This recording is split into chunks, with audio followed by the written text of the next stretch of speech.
శ్రీ విష్ణు రూపాయ నమశివాయ.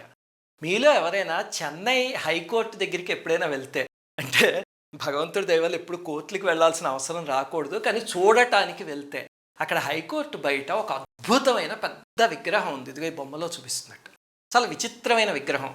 ఒక ఆయన నిలబడి ఒక కత్తితో ఇలా పొడుచుకుంటున్నట్టు ఉంటుంది. కింద చూస్తే ఒక గంట ఉండి ఒక ఆవు నోటితో ఆ గంటని మోగిస్తున్నట్టు ఉంటుంది.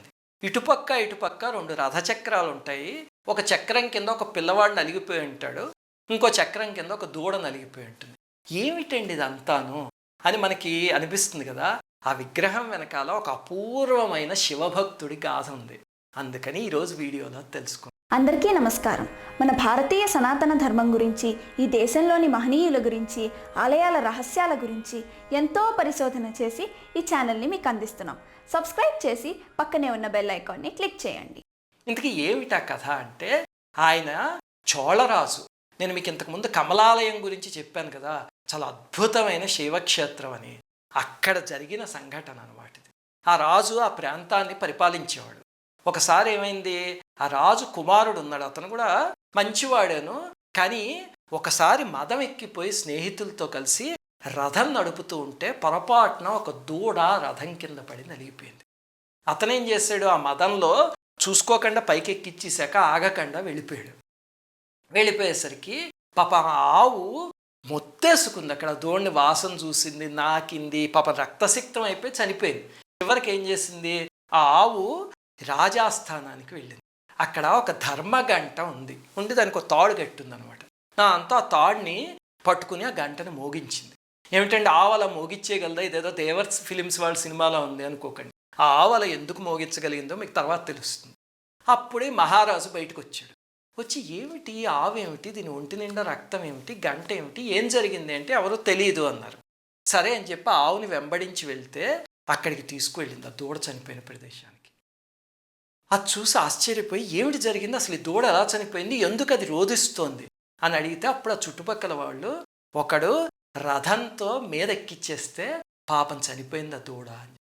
ఎవరా చేసింది, అంత మదం ఆ మనిషికి, తీసుకొచ్చి మరణశిక్ష వేయండి, ఈ దూడని ఎలా అయితే తొక్కిచ్చాడో అలాగే వాడి కాళ్ళు చేతులు కట్టేసి మీదకి రథం ఎక్కి తొక్కిచ్చి చనిపోయింది అని చెప్పి తీర్పిచ్చాడు ఆయన. ఇప్పుడు అక్కడున్న వాళ్ళు, మహారాజా అతను మీ కుమారుడే అని చెప్పారు. మామూలుగా అయితే వెంటనే ప్లేట్ ఫిరాయించేస్తాడు ఎవడైనా. ఇలాంటివి ఎన్ని చూసామో జీవితంలో. కొడుకులు యాక్సిడెంట్ చేశారు అనుకోండి, తండ్రి ఏదో ఒక రకంగా మ్యానిపులేట్ చేసేసి వాడిని కాపాడదామని చూస్తాడు తప్ప మా కొడుకు తప్పు చేశాడు అని ఒప్పుకోడు ఏ తండ్రిని. అలాంటిది ఆ రాజు, నా కొడుకైనా బయటవాడైనా తప్పే, శిక్ష విధించండి అని చెప్తే ఎవ్వరూ మేము విధించలేము, ఈ కుమారుడు అంటే మాకు ఎంతో ఇష్టం, ఎందుకంటే ఆ రాజకుమారుడిని చిన్నప్పటి నుంచి చాలా ముద్దుగా చూసుకున్నారు ఆ రాజ్యంలో వాళ్ళు, రాణిగారు, మంత్రులు అందరం. దాంతో మేము శిక్ష విధించలేము అని చెప్తే చివరికి రాజుగారే అతని చేతులు కాళ్ళు కట్టేసి అక్కడ వాడేసి రథం పైకి ఎక్కిచ్చేసి అతను చంపేశారు. దాంతో బాధ భరించలేక మంత్రి, రాణి, ఇంకా కొంతమంది ఆంతరంగికులు వాళ్ళందరూ కూడా చనిపోయారు, గుండె ఆగిపోయారు చూడలేక. హృదయ విదారకమైన సంఘటన. అప్పుడు ఇంతమంది చనిపోయాక ఈ రాజ్యం నేనే మేలుకుంటాను అని చెప్పి ఒక కత్తి తీసి తన గుండెల్లో దింపుకోబోయాడు రాజు. అప్పుడు పరమేశ్వరుడు ప్రత్యక్షమయ్యి, నాయన ఆగు, కంగారు పడకు, ఇదంతా నా లీల, ఆ ఆవు నేనే, ఆ దూడ యమధర్మరాజు, నీ ధర్మనిరత ఏమిటి అని పరీక్షించటానికి మేమిద్దరం వచ్చాము, ఇదంతా మేము ఆడిన లీలా నాటకం చూడు అనేసరికి మళ్ళీ రాజకుమారుడు, ఆ దూడ, అన్నీ రాణి గారు అందరూ బతికారు, ఆ ఆవు దూడ అవన్నీ మాయమైపోయాయి. అప్పుడు ఆ రాజుని నిన్నిక్కడి నుంచి సమనీతి చోళుడు అని పిలుస్తారు అని పరమేశ్వరుడు వరం ఇచ్చారు. ఈ కథ పెరియ పురాణంలో ఉంది. మనకి 63 మంది నాయనార్లు ఉంటారు కదా, వాళ్ళల్లో ఒక చోట వస్తుంది అన్నమాట ఈ కథ.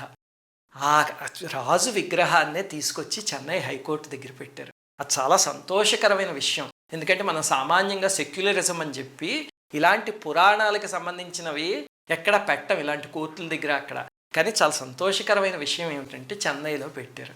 ఇప్పుడు చూడండి, మీరు ఆ విగ్రహం చూస్తే రాజు చేతిలో కత్తి ఏమిటి, కింద ఆవు గంట మోగించటం ఏమిటి, ఇక్కడ 2 చక్రాలు ఏమిటి, ఒక దాని కింద ఒక యువకుడు ఏమిటి, ఒక దాని కింద దూడ ఏమిటి, అవన్నీ ఇప్పుడు అర్థమవుతుంది మీకు చూస్తే. అంత అద్భుతమైన సంఘటన అది. ఇలాంటి కథే మనకి విజయవాడలో మాధవవర్మ కథ జరిగింది. అప్పుడు కనకవర్షం కురిసింది, దాని శాసనం అన్నీ మీకు వీడియోలో చెప్పాను కదా. అదేమిటండి రెండు ఒకేలా ఉన్నాయి కదా అంటే, అలాంటి ధర్మాత్ములైన రాజులు ఆ కాలంలో దేశంలో అన్ని చోట్ల ఉన్నారనమాట. అది విషయం. ఈసారి చెన్నై వెళ్ళినప్పుడు అటుపక్కగా వెళ్తే కనుక తప్పకుండా ఆ విగ్రహాన్ని చూసి మీ పిల్లలకి చూపించి వాళ్ళకి కథ చెప్పండి. ఇలాంటి కథలే మనం చిన్నప్పటి నుంచి చెప్తే అప్పుడు వాళ్ళు పెద్ద అయ్యాక వేరే రకంగా మారుతారు. అంతేగాని మా అమ్మని చంపేస్తాను, లేకపోతే మా అమ్మ నాన్న చచ్చిపోతే నేను విడికాపురం పెడతాను అని చిన్న చిన్న పిల్లల చేత దౌర్భాగ్యపు మాటలు అనిపించి వాటిని వీడియోలు తీసి వ్యూస్ కోసమని యూట్యూబ్లో పెట్టుకోకండి. అవి చూసి ఇంకొక నలుగురు పిల్లలు నాశనం అవుతారు. అలాంటివి తీయడానికి సిగ్గుపడాలి అసలు. ఇలాంటివి చూపించండి పిల్లలకి. ఆ విగ్రహం చూపించి లేకపోతే ఈ ఫోటో చూపించి ఆ కథ చెప్పండి. అది పిల్లల మనసులో నాటుకుంటుంది. శ్రీమాత్రే.